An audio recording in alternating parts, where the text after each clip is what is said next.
Hey everyone, this is John, and welcome back to Speak English with Power. I'm really happy you're here again, ready to learn, to grow, and to get a little bit better every single day.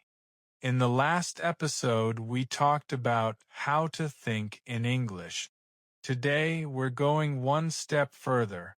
We're going to talk about how to train your brain to speak in English naturally, clearly, and without fear. Now, when I say train your brain, some people imagine a hard process, like studying for hours with books and rules. But that's not what I mean. When I say train your brain, I mean teaching your mind to work in English automatically. You see, speaking a language isn't about intelligence or memory. It's about habit.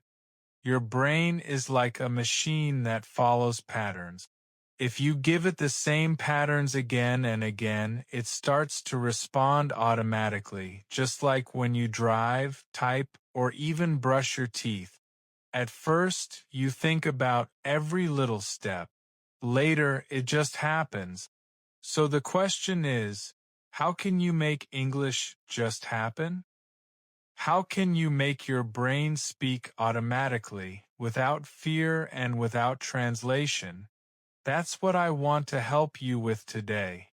The first thing to understand is that your brain learns best from repetition. Not once, not twice, many times. Think about how children learn to speak.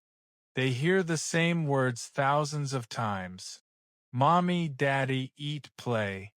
They don't learn new words every minute. They repeat what they already know, and that's how they master it. So if you really want to train your brain to speak English, stop chasing new words all the time. Start repeating the ones you already know until your brain uses them without effort. Some students ask me, but John, won't that be boring? And I always say no, because every time you repeat, your brain becomes faster. You start noticing pronunciation, rhythm, and small details you missed before. Repetition isn't boring. It's powerful. It's how the brain builds strong connections. Another important thing to remember is that your brain learns better through sound, not reading. You can read hundreds of grammar books, but that won't make you speak. Why? Because reading is visual, but speaking is physical. It uses your mouth, your tongue, your ears, your whole body. To train your brain to speak, you need to listen and speak out loud. When you speak, you send a signal from your brain to your mouth. When you hear yourself, that signal goes back to your brain. That loop, speak, hear, repeat, is what creates fluency. Let me ask you something. Do you ever listen to English for hours but still feel like you can't speak? If the answer is yes, that's because listening alone isn't enough. You need to speak with what you hear. When you hear a sentence, don't just listen, repeat it. Copy it. Shadow it. If you hear someone say, "I'm going to the store," repeat it with the same tone, the same rhythm. At first, you might sound strange, but over time, your brain starts to recognize the patterns of natural English. That's how you train it. Now, I want to talk about another secret: emotion. Your brain doesn't remember boring things. It remembers what makes you feel something: happiness, surprise, curiosity, even frustration. If you learn with emotion, your brain will store the language much faster. So don't just study English, feel it. When you say, "I'm happy," smile. When you say, "I'm tired," really feel tired. When you say, "I'm excited," say it with energy. You're not only training your voice, you're training your emotional connection to English. That's what makes you sound alive when you speak. Sometimes students tell me, John, I know the words, I know the grammar, but my mind goes blank when I try to speak. Does that sound familiar? It happens because your brain hasn't learned to connect ideas fast enough yet. When you translate in your head, your brain is like a computer with too many windows open. It freezes. But when you train it in English, it becomes faster, lighter, and freer. It's like going from walking through mud to running on a smooth road. You don't need to stop and think, you just go. Let's imagine you're learning to play the guitar. At first, you look at your fingers every second, you think about every note, and it feels slow. But if you keep practicing, one day you just play without thinking. That's what happens when you train your brain for English. You go from thinking to feeling the language.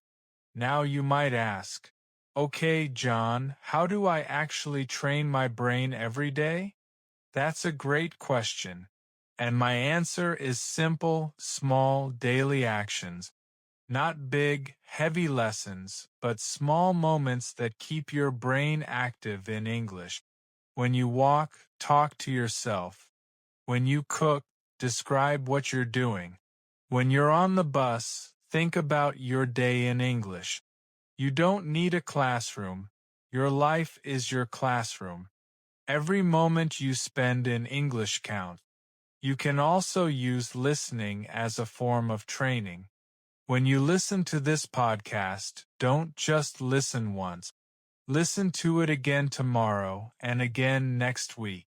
Each time, your brain will notice something new.